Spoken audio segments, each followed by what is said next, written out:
Hi there, listener, and welcome to episode 159 of the Ski Podcast. Thanks for joining us today. We are going to be looking at Piste Maps, perhaps not literally, but looking forward to the World Cup racing in Solden and looking back at the National Snow Show. And we're also going to be asking whether you should rent your snowboard in resort rather than buying. Now, my name is Iain Martin. I'd like to introduce my guest today. I'm delighted to welcome two first-timers to the show. Gethin James. Hi, Gethin. How are you? Hi, Iain. I'm good, yeah. Thanks for having me. And also Julie Slaughter, our founder of Wipeout. Hi, Julie. How are you? Hi, Iain. I'm good, thanks. We're going to be asking more about Wipeout a little bit later on in the show, but I always like to start off by asking my guests when you were last on snow yourself. What about yourself, Gethin? When were you last skiing or snowboarding? It was the first week of the Easter holidays in April. Family ski trip to Les Arcs. Yeah, it was a great trip. Lots of snow, lots of sunshine. The only downside was I was foolish enough to snowboard with my son Charlie on the first morning. He'd learned to snowboard at Christmas time at the Lac. So last time I snowboarded was 25 years ago, and so I said I'd take him out, show him what all the ropes, and it was a misery for me tumbling. I bit my tongue. Couldn't talk for most of the rest of the holiday, and I was back on skis by the afternoon. Yeah. Right. Okay. That doesn't sound ideal. He learned to snowboard at the Lecht in Scotland. Yeah. So the Lecht is perfect. It's got a travelator, and my son Charlie's a good skier. My wife is as well, but it's perfect for Kate and me. The travelator, because she skis on range with me, but the snowboard lesson was brilliant there. Yeah. So he had a 2-hour snowboard lesson, and he learned really well. So he's just as good as snowboard as a skier now. Excellent. And what time of year were you at the Lecht in Scotland? Between Christmas and New Year last year, yeah. Right. And a good trip? Did it rain at all? Was it highly windy? Yeah. I mean, we go to Scotland a lot, and you have to be prepared not to ski when you go to Scotland. Have other things in mind. But yeah, it was especially Charlie learning how to snowboard. It was a really good trip. Yeah. Cool. Okay. Well, that sounds interesting. I'm still keen to get up there. I've skied in Scotland once, but it was a long time ago. Julie, what about yourself? When were you last skiing? I know you live in France, so. Okay, so the last time I touched snow was September the 18th, so not that long ago. I took the lift up, the Flégère lift, on the last day of the summer opening to do a hike up to Lac Blanc. It had been chucking it down with rain in the valley the night before. And to my surprise, when I got up to Lac Blanc, it had been snowing. And as much to my surprise as to the marmot's surprise, which crossed my path when I was up there. It's beautiful up at Lac Blanc, isn't it? Amazing views, looking back over to the Mont Blanc Massif range. It was stunning. And I had to do it. I've been living here for 13 years and I've never been. So done it now. But the last time I was actually sliding on snow, on skis, I did a ski tour up on the Argentière Glacier mid-April. So the end of the ski season. Yeah. You live near to Chamonix or in Chamonix? Just about 10 minutes down the road in a village called Servoz. Excellent. We ski in the Chamonix Valley and quite often up in Saint-Gervais and Megève as well. Now, my wife was actually out in Chamonix earlier this week, and she was telling me that in the town, which is at 1,000 meters, it was 26 degrees. It's been a little warm for the middle of October just now. It has been exceedingly warm. Yeah, it's been crazy, the weather this autumn, but today I can report it is chucking it down. So hopefully up on the mountains it's snowing. Okay, that's good to hear. Precipitation is the starting point. Lower temperatures are the second point. I mean, just moving on to that snow situation, we're going to be talking about Solden, where the first World Cup race of the season in Europe is going to be this weekend. There was meant to be a race in Les Alpes, a snowboard cross happening next weekend, and I was looking at their glacier this morning, and it is in a pretty sorry state, and they have decided that they are not going to open at all this autumn and won't open until December. which is pretty disappointing. Now, Zermatt, as regular listeners to the show will know, is due to be hosting their speed opening downhill races, which are going to be the first ever cross-border races between Switzerland and Italy going down onto the Cervinia side. And although the glacier in Zermatt is in decent shape, on the other side, going down into Cervinia, they haven't been able to put on the snow cannons because it hasn't been cold enough. Now, FIS are giving them an extension until tomorrow, I believe it is, so we might miss out on this as we're recording today, Friday, the 21st of October, to find out whether or not those races will go ahead. I have my fingers crossed, but my suspicion is that they won't, which is a little disappointing. But there's plenty of time for the situation to change prior to the normal season, which would, for most people, start in December, although Val Thorens is due to start on the 19th of November. So, just in a month's time. So fingers crossed for that. We'll see how that goes. I was at the National Snow Show last weekend in Birmingham, and there was a lot of conversation about climate change. I did a presentation about electric vehicles, but there was a lot of positivity about the season itself. Certainly the feeling is from tour operators and retailers that the public is very bullish. They're booking lots of holidays. It's certainly looking very positive for this winter. And listener, if you haven't listened already, episode 158 is a special from the National Snow Show where I talked to lots of people there, including Chemi Alcott and Graham Bell and Mia Brooks, who's going to be competing on the Snowboard World Cup circuit this winter. So you can hear what they thought about the show. Now, I mentioned the World Cup, and I've already mentioned Solden. The first World Cup race of the season in Europe is due to start there. The reason I asked Gethin to come on to the show is that you have been out to Solden to watch these races before on several occasions. Is that right? Yeah, that's right, Ian. We've been out 4 times before and watched the races twice. Yeah, we watched the race last year in 2021. Yeah. Firstly, I find it quite interesting that you're going out on a skiing holiday in October, because not many people do that. People tend to think, yeah, if I'm going to take my family holiday, I'm going to do it between December and April. Is it less expensive to go at that time of year? It is definitely less expensive. I mean, listening to your recent podcast about, I didn't realize how many families do avoid going in February half term because of the price. It is definitely cheaper than February half term. I mean, I was a little bit worried about coming on this morning because my wife and I were joking about this. It does seem to be the Alps' best kept secret, especially for British skiers, because we do go in October and it is a proper family ski holiday, which is almost as good as going in the spring. The big advantages are it is cheaper. So, for example, it's a 5 in 7 ski pass, which we get at the moment is €258 if you ski now in autumn, and that goes up to $340 in the winter. Right, so there's already a price advantage. And sorry, are you saying to me that means that you can ski any 5 days out of 7? Is that what that means? Yeah, and the advantage of that is we've been lucky each time we've gone. We chosen to go and see the races twice. We didn't choose 2 other times because our son Charlie we went the first time and he was too young for it to sit in about for a couple of hours outside. You are drinking, having a beer.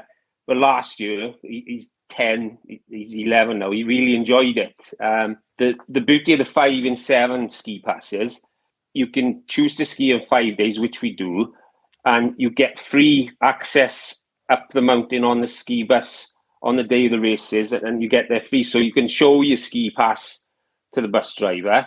And if you don't ski, you can still ski for another 5 days. Same as the other ski resorts. You can ski on the same day as the races. Yeah, I mean, I think that kind of flexibility is something I've seen more commonly through ski resorts. I actually gave a presentation this week to some the sales team from Spider Clothing, and we were talking about consumer trends and this trend of being able to give skiers and snowboarders more flexibility. Instead of saying, right, you've got to buy a 6-day pass and ski every day, to be able to buy these passes where you can choose depending on the weather or what's going on. So that already says, firstly, you said to me it's less expensive. and you've got the flexibility. And when you went to go and watch the races themselves, then did you buy yourself a seat in the stands? Is that how that works, or did you stand? No. We've never done that. They have big benches. It's on the Rettenbach Gletscher.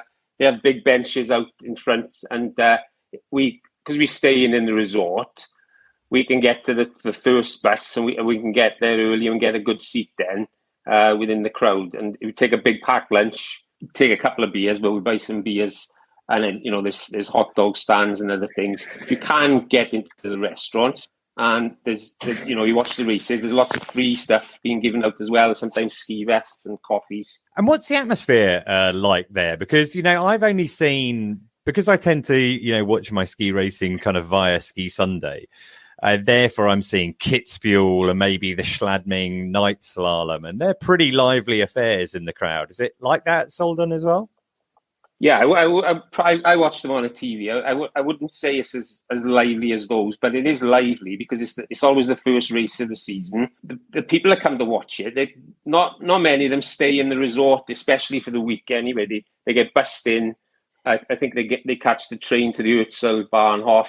So they come from all over Austria, Switzerland, France, and it is a really good atmosphere. The Swiss guy won last year, so there's a lot of, and there was a Canadian guy winning for a little while. So there's a lot of cheering between the Swiss, the rivalry between the Swiss and the Austrians, and the French as well. And there was a lot of singing on the bus on the way back down. So we were singing as Welsh. We had a singing competition with the French guys. So no, it is really good. The atmosphere is really good. Not so good for younger children, but once your children get past 10, certainly into the teens, it is a really good atmosphere. And as I said, we went there once in 2007. We did the racing in 2017. We gave it a break as Charlie got older, but we chose to go last year. And if it coincides next year, we would choose to go to the races again. Yeah. And, at that time of year, then, are most people in the resort to go and watch the racing? Is it quite quiet on the slopes? I'm guessing midweek, it's probably very quiet. Yeah, this is the beauty of it, because you've got Solden in the winter. It's the ski capital of Austria, certainly in terms of après ski, and you've got 144k of slopes. But the slopes are quiet. I think sometimes you get 3 Austrian bank holidays that coincide. So it's worth checking that out when you book, when they are. But it's still quiet. But the best thing is you are skiing alongside the ski teams of the world. So, the Norwegian, the American ski teams are there. And you are skiing alongside them. So, yeah, so it is quiet there. Obviously there's not as much choice with the slopes. But yeah, you are skiing where the best skiers in the world choose to ski at that time. Great. And how do you book that? I'm guessing it's not through a tour operator. There's no package. No. You put that together independently yourself. Yeah, I mean, we go in the car, and we don't fly. So there's 4 of us in the car, so we are slightly better than flying. We pack the car full of. We take our own skis, sometimes sledges, but there's not that much sledge in there. And we drive. But again, the advantage of driving in October, if choosing to drive now, you're not so worried about poor conditions in this country or driving down. We drive through Germany, so there's no tolls. And definitely when you get to the Alps, you don't have to have snow tyres. As long as you're before November, you can drive over all the mountain passes. So the drive, and if you stop for a break on the drive on the way down, we drive through the night. We take it in turns, my wife and I. It's not freezing cold, and then when you get to the resort, you can drive about the resort much more comfortably than if it was February, and even more comfortably than the spring as well. So that is a good advantage. And then we book ski passes online, as I say, because Kate's disabled. We book that pass when we get there, and then we book accommodation online. And accommodation is really cheap as well, not just because of the time of year, but because there's so many places to stay in Solden. So even though I'm on here telling people about it now, I think like you can see on Wikipedia, there's 15,000 beds there. So we tend to stay in the same apartment with the same family each year. But if you do look at booking, you can get a self-catering apartment for about 500. We choose to pay a little bit more now because we're the same family, and then it's always self-catering because this is an advantage for families as well. The bars and nightclubs that make it the Alpine ski capital of the Alps in the winter are not open in October, but we see that as a good thing. You get a few bars open. All the shops are open. So we cook our own breakfast. We make a thing of that, and we have packed lunch where we make a lovely packed lunch. And again, same as the springtime. Sometimes the slopes, the sun is out, so you can sit down and have your lunch on the slopes. But they do have sofas inside where you can sit on as well. Well, I mean, it sounds brilliant. And I know you said, Gethin, you're a bit worried that you've let the cat out of the bag and maybe other people will pick up on this. While I'd love to think that you sharing that on the Ski Podcast will mean the resort will be completely overrun, that's probably not so likely. The best thing about it, I mean, we try to ski as a budget family. We pack lunches, the main things we do in the spring, but we're not going now. We're really missing it. So, for families that can afford to go more than once a year, it really does break up the big time gap between the spring and the winter. Yeah, so we're going to try and go every year from now on. Great. Well, it sounds like a very clever way to get a second trip in, at a good value for money. And, it helps people if for those families who are going once a year, it's very easy for everyone to kind of get stuck on the plateau. And when you start to go twice a year, it can make a bit of a difference. So that is brilliant, Gethin. Thanks so much for that. Now, I actually have a friend of mine, Mike Welby, who is out in Solden. He hasn't, seen the racing yet as a time of recording, but he's going to send me in a report. And if things go well, you're going to hear it now. Well, sadly, I can't drop in that report from Mike because, unfortunately, the Saturday's racing was cancelled due to the very high snow rain line. And it made conditions unsafe. Visibility was very poor. So that women's race did not go ahead. More positively, the men's race did go ahead on the Sunday, so that is good. But I did read that the winner, who is Marco Odermatt, described the conditions as pretty poor, saying the snow got worse and worse, which is unfortunate for all concerned. Sadly, I mentioned earlier about the men's downhill competitions that are due to take place in Zermatt-Cervinia. News came out over the weekend that will not be going ahead next weekend, 29th, 30th of October either. They're keeping their fingers crossed, hoping that the women's races on the 5th and 6th of November will be able to go ahead. Again, that's because this weekend did rain. As Julie mentioned earlier, it was chucking it down but snowing higher up. But unfortunately, that snow line was around 2,600, 2,800 metres higher up. And unfortunately, we all know what rain does to snow. Not very good at all. In more positive news, I mentioned I interviewed Mia Brooks at the National Snow Show, and I am delighted to say that in her first ever outing in the World Cup at senior level, she came 9th in the Big Air at Chur in Switzerland. So well done, Mia. Look forward to following your career through the rest of the season. Now, I'd like to move on to yourself, Julie, now. I was very interested to have you on. I'm always interested in talking to people within the ski industry who started their own businesses.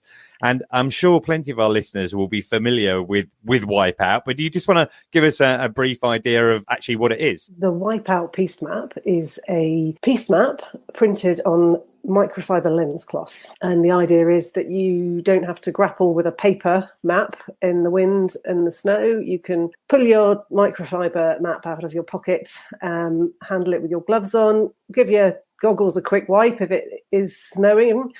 Lucky enough to have some fresh, and then just pop it back in your pocket, scrunched up. You don't need to fold it. And you've got over 100 resorts, I think, featured with the Wipeout Piste Maps, but it's lots of other items as well. It's not just Piste Maps, right? That's right. When I first set up in 2009, I focused on just Piste Maps. But now the store carries a lot more than just maps. I've retained my focus on what I think is fun, durable products, and it's open to buy maps and hop and down Piste Map clothing. We're also distributing Soggle goggles and another thing we've added this year are models made from Lego. Right. Okay. I hadn't seen those on the site. But so you're saying to me, let's say, for example, Les Vallees, largest skier in the world, and sponsor of the ski podcast. I want to get a little memento for one of my friends or one of my children. I could, for example, get a map of the Three Valleys ski area, put onto some socks and give it to them. Absolutely, you can. We've got the Three Valleys on Piste Maps, lens cloth, also on socks, would you believe it? Gloves, and even boxer shorts. You could have. Okay. Okay, and how does that kind of thing work? Do you need permission from resorts? Do you have to persuade them to participate? It sounds possibly complicated. It is. That is the most complicated part of the Wipeout world. Yes, I do need permission. The official maps are produced by the resort or lift company, and each resort works differently. I have contracts in place with them all. What surprised me at the beginning is that I actually also need a contract with, in some cases, Pierre Novat, the artist who originally created the background, the snowy, beautiful backdrop. He painted it back in the 60s, yet still retains the copyright. Now, I seem to recall, I read an article by Colin Nicholson in Ski and Board magazine a few years ago, and it was talking about that actual creation of the Piste Maps. Is it primarily the same person who's responsible for them then? He initially created the backdrops in the 60s. He was the first one to come up with that idea. And since then, they've become more and more computer generated because the cost and difficulty of recreating it with paint as a painting is costly. But he still is being used to this day, and I still have to pay him. Right. Okay. And are there any particular Piste Maps that are more difficult to work with, perhaps because they've got so many lifts on there that you just can't see the detail or anything like that? Well, the Three Valleys, as we know, which is the largest ski area in the world, when I first produced them, I made 3 different maps, one for each of the main resorts, Méribel, Courchevel and Val Thorens. But people were needing to buy 3 maps. So we've worked quite hard. It is one of the most difficult to do, but we're quite happy with. We've just finished it now for this. We've literally just finished the layout for the Three Valleys 2022-23, and we work really hard to make sure that people only have to buy 1 map, regardless of where they're going in the Three Valleys, and you can clearly use the map and ski the whole area. Yeah, and I mean, I'm familiar with lots of the resorts, but for example, with the Three Valleys, there's always new lifts being upgraded normally, but sometimes new lifts going in. Does that mean, therefore, you need to produce a new version every winter? Yes, it does. Yeah. I try to be creative with the maps I can no longer sell. I turn them into things like babies' bibs, and that means that if you were going to buy a gift, there's a bit more of a choice of things and trying to reuse them. And what would be your best-selling resorts then? What's top of the charts? So Three Valleys, La Plaine Les Arcs, known as the Paradis Ski, those are the 2. And Port du Soleil, actually, yes, those are the top 3 selling. Okay, well, I'll put a link to Wipeout in the show notes. And listen, if you're looking for an alternative to that paper map, which I don't know, can get a little bit wet or crunched up. Normally what happens with me is if I'm going to a resort that I'm less sure of, if I'm on my own, I tend to not bother with Piste Maps too much. I'll just ski around and, work it out as I go along. But if I do have the responsibility of guiding my family around or other people, I will make sure that, I've checked that we're not ending up on a run where the only option down is black or something like that. So I tend to have it in my pocket during the week, and it just in the corners where, you folded it down. That's where it wears away. And then you end up with a little hole in the middle of the Piste Map. You think, well, what was happening there? So that sounds like the solution to that. So thanks very much. Now, listener, you may have listened to our previous episode, which was a snowboard special. And one of the conversations that cropped up on that, Luke Rees was saying he rarely feels confident enough to rent a snowboard. Well, that immediately made me want to call up my friend Chris Moran. Chris was one of the UK top snowboarders back in the day. We actually have a special interview with him. I'll put a link to in the show notes. But currently he represents Intersport Ski Hire in the UK. So I was interested to hear what he had to say about the merits of hiring a snowboard versus buying. So let's have a listen to that. Right, I'm here with Chris Moran. Regular listeners will know Chris. We had a special episode with him a while ago. Used to be one of the leading snowboarders in the UK, and now representing Intersport Ski Hire in the UK. Now, we did our snowboarding special a couple of weeks ago, and one of the things that cropped up was about snowboard hire in the Alps. And I wanted to ask you about that. I guess the specific issue that Luke and Sam mentioned was that perhaps it was only a good idea to hire a snowboard if you were going to a snowboard-specific resort. I wondered what you thought about that in the context of Intersport. Yeah, no, I mean, I understand that. I understand that thinking. I mean, in fairness, they're probably about right. We could upgrade the snowboard offering, and it could be better than it currently is. We need to match the ski offering. The ski offering is really amazing. If you're a skier, you can go out, you can get powder skis, carving skis, freestyle skis, every type of ski that matches the conditions. Now, we're not there with the snowboard offering for every shop. Some shops in the snowboard specific places, so in your Meyerhoffens, Larks would be a good one, Verbiers, you're going to get good snowboards in those resorts. In France, it would be Avoriaz, Morzine, Chamonix. You can imagine, the places where you're going to find a lot of snowboarders, you're going to get a good snowboard offering. We did a few years ago have the Nitro Q series, which was shaped by an American pro snowboarder called Austin Smith. These were really amazing snowboards. We should have built on that. So it will get better. The one thing I would say is that my advice would basically be, wherever you're going to go, call the shop and check what they've got. Because if you're after, a Burton board that's 155, that does everything, every shop's got those, okay? That's, the offering there is good. If you're 6'4" and you've got a size 12 feet and you want a powder board, call them, because they might not have that specific board, but some do. And so if you're booking then, it's the same kind of principle as booking skis. You've got your kind of 3 grades, sort of a beginner, intermediate, expert, and you can book within that range, and then when you're out in resort, adapt what you get accordingly. Yeah, exactly. So if you get the top of the range, then you can swap and choose for everything that's in the shop for no charge. If you buy the bottom of the range or the cheapest, then there might be an upgrade fee for if you want, say, a powder board, if you get there and you're lucky enough that it dumps loads of snow. I mean, if we've got snowboarders, get in touch with us on the Facebook page, because it's generally me and my team that are answering it, and we know a lot about snowboarding, so we'll happily put people in the right direction. And the same principle applies in that, obviously, if you're hiring a snowboard, then you don't have to pay any carriage on the airline. Exactly. I mean, there are. I'm not going to say that the snowboard range is bad, because it's not at all. I mean, we've got Salomon, Burton, these are new boards and they're good boards, but the offering isn't as good as the full, essentially we've got the full quiver of skis. So every type of ski we've got, we don't have that for every shop in every, in all of the network for snowboards, but we certainly do have it in some of the shops. Yeah, and if you booked, mid-range, then you could upgrade when you're in resort? Yeah, exactly. So, if you would just go for the cheapest, and then when you get there, if you think that's the board I want to take out, because when you're in the shop, you can just talk to the people that are there. You know what it's like, it's just racks of equipment. Just say, what's that lift kit like? What's that board like? I'd love to try that. The shops they've got so much kit, they'll happily let you take different boards out, and it's good kit, it's new kit, and yeah, you're right, you won't be paying for the £100 board bag there and back on the plane. Yeah. Okay, excellent. Well, I'll stick a link into the show notes, but intersportrent.com is where people would go to make their bookings. Yeah.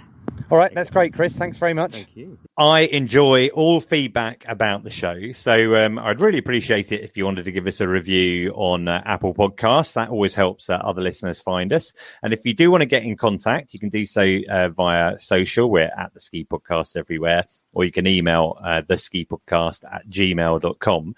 And since the last episode, getting a lot of feedback at the moment. I'll do my best to mention them all. I should say that actually at the Birmingham show, I did meet a number of our listeners, Barnaby, Tony, Johnny, and Fix. But via Facebook, Rachel Frisby said, the Ski Podcast is really good. I enjoy listening to it. There you go. Thank you very much. Nick Axten-Rice said the ski podcast is really good. Sounds like they've been copying each other. They're looking over each other's shoulders. Sally on Facebook said, an absolute must listen for anyone desperately waiting on the ski season to start.